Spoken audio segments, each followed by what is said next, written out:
भारत के खिलाफ pearl of western policy के थ्रू साजिशें रच रहा चाइना एक तरफ तो एलएसी पर अपने बंकर्स बना रहा है, सीमा पर मिसाइल डिफेंस सिस्टम लगा रहा है, पाकिस्तान के साथ मिलकर भारत के खिलाफ षड्यंत्र रच रहा है, तो दूसरी तरफ वो भारत के खिलाफ साइबर अटैक का मोर्चा भी खोले हुए है।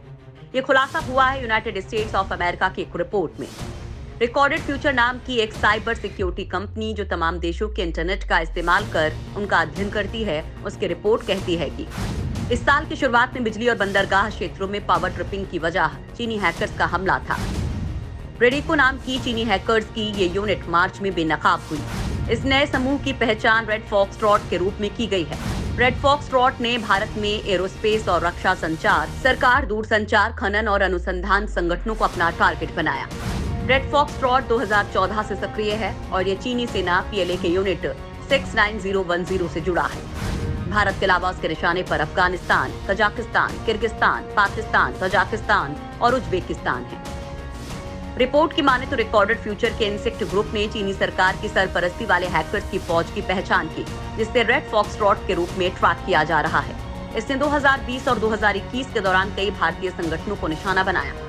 भारत के भीतर विशेष रूप से चीनी हैकर्स ने पिछले 6 महीनों में 2 दूर संचार संगठनों, 3 रक्षा ठेकेदारों और कई सरकारी और निजी क्षेत्र के संगठनों को टारगेट किया। पीएलए यानी पीपल्स लिबरेशन आर्मी यानी चीन की सेना, यानी एक तरह से कहा जाए तो ये चीन की सरकार ही है जो भारत के खिलाफ साइबर अटैक को अंजाम दे रही है। यहाँ पर ध्यान देने वाली बात यह है कि चीनी सरकार एक तरफ तो भारत से शांतिपूर्ण तरीके से तमाम विवादों को हल करने की अपील का दिखावा करती है, वहीं दूसरी ओर भारत को कमजोर करने के लिए हर फ्रंट पर साजिशें रच रही है। और इस बार ये साजिश पकड़ी है यूनाइटेड स्टेट्स ने।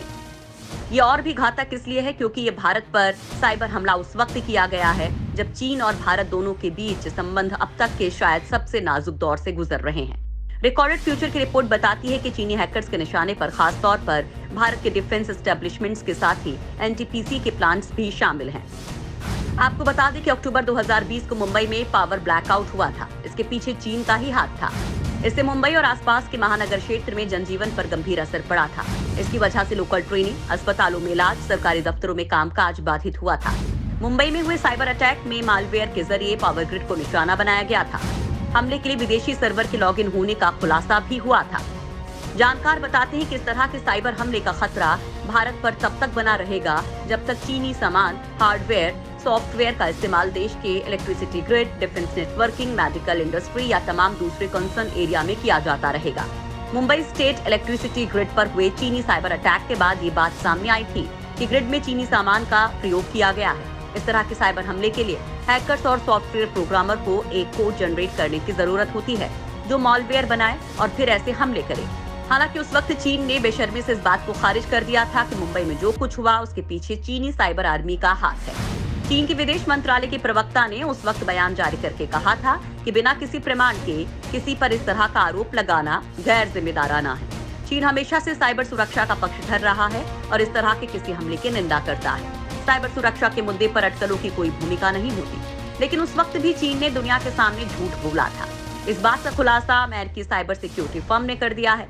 अब जबकि चीन अपने झूठ के कारण दुनिया के सामने नंगा हो गया है तो उसकी बोलती बंद है। ये पहला मौका नहीं है कि चीन पर साइबर हमला करने के आरोप लगे हों। अमेरिका ने इससे पहले भी चीन पर साइबर हमले के आरोप लगाए हैं। अमेरिका पर भी चीनी साइबर अटैक। 2014 में अमेरिका ने चीन के सैन्य अधिकारियों पर साइबर चोरी के आरोप लगाए थे। चीन ने 5 निजी कंपनियों और एक श्रम संगठन से प्राइवेट डॉक्यूमेंट्स और बिजनेस सीक्रेट्स चुराए थे। इन घटनाओं के बाद चीन के खिलाफ अमेरिका ने कड़ा कदम उठाया था और राज चुराने का आरोप लगाने के बाद पिछले साल जुलाई में अमेरिका के विदेश मंत्रालय ने ह्यूस्टन और टेक्सास में मौजूद चीन के वाणिज्य दूतावास को बंद कर दिया था।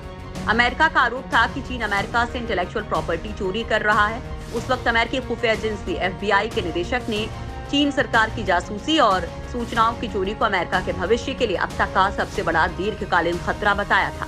अमेरिका के अलावा ऑस्ट्रेलिया, वियतनाम, ताइवान जैसे देशों ने भी चीन पर तरह तरह के साइबर हमले के आरोप लगाए हैं। दुनिया पर राज करने की चीन की हसरत ने उसे चोर बना दिया है। चीन ने साइबर चोरों और जेब कतरों की भी फौज बना रखी है जिसे उसकी आर्मी यानी पीएलए कंट्रोल करती है। चीन के इन चोरों के गिरोह का नाम है PLASSF यानी people's liberation army strategic support force. 2015 में चीनी राष्ट्रपति शी जिनपिंग ने सेना में कई बदलाव किए थे और उसी दौरान इसकी स्थापना की गई थी। एसएसएफ इस तरह के हमलों को अंजाम देने के लिए पूरी तरह से सक्षम है। सिक्योरिटी ट्रेल्स, टूल्स और एनालिटिक्स इंफॉर्मेशन सिस्टम का सहारा लेकर वो ऐसा करते हैं। जैसा कि पूरी दुनिया को पता है कि चीन की हर हरकत बेहद पोशीदा रहती है। चीन ऐसा देश है जिसकी कोई जानकारी दुनिया के सामने नहीं आने पाती। लिहाजा चीन के चोरों के स्पोर्ट्स में कितने लोग शामिल हैं, चोरों का हेड कौन है, इन सब की पुख्ता जानकारी किसी के पास नहीं है। अनुमान के मुताबिक स्पोर्ट्स में शामिल लोगों की संख्या हजारों में है। लेकिन एक बात जो पता चल चुकी है कि चीन अब नीचता की सारी हदें पार करने लगा है और वो दूसरे देशों में डेटा चोरी के साथ ही साइबर अटैक भी कर रहा है। पीएलए का जनरल स्तर का अधिकारी इस विंग को हेड करता है। भारत के लिए इस तरह के हमलों के खिलाफ ढाल तैयार करने का जिम्मा 2 संस्थाओं के पास है, जिसमें पहली है CERT यानी भारतीय कंप्यूटर इमरजेंसी रिस्पांस टीम, दूसरी है national critical information infrastructure protection centre. भारतीय कंप्यूटर इमरजेंसी रिस्पांस टीम 2004 में बनाई गई थी, जो साइबर हमले क्रिटिकल इंफॉर्मेशन से जुड़े हों, जैसे कि पावर वगैरह, उन पर तुरंत कार्रवाई का काम इस संस्था का है। दूसरी संस्था national critical information infrastructure protection centre 2014 से भारत में काम कर रही है। ये संस्था क्रिटिकल इंफ्रास्ट्रक्चर पर होने वाले हमलों की जांच और रिस्पांस का काम करती है। लेकिन भारत में साइबर सुरक्षा कानून के तौर पर अलग से कोई कानून नहीं है। लिहाजा इस दिशा में भारत बेहद कमजोर स्थिति में रहता है, जिसका फायदा चीन जैसे साइबर चोर उठाते हैं। भारत में नेशनल सिक्योरिटी काउंसिल का जिम्मा था कि साल 2020 तक साइबर सिक्योरिटी स्ट्रेटेजी बनाकर तैयार करे, लेकिन इसका काम अभी भी पूरा नहीं हो सका।